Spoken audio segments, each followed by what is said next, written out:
Hello guys, welcome to Pronouncist, your pronunciation guide.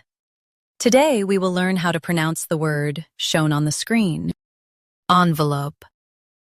First, let's hear its American pronunciation, envelope.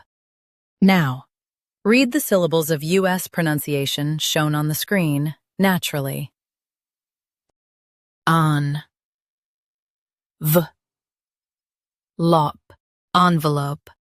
On, v, lop, envelope.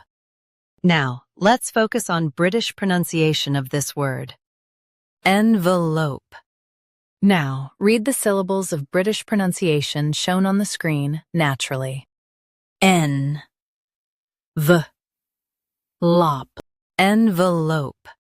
N, v, lop, envelope. In US, stress on. In UK, stress N. Envelope, envelope.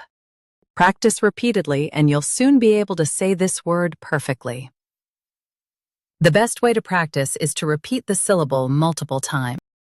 The meaning of the word is a paper container for letters. Try repeating this word several times to improve your pronunciation. We post daily videos on useful and commonly mispronounced words to help you speak clearly and confidently. Like this video and subscribe to Pronouncist for more pronunciation guides. Thanks for watching us.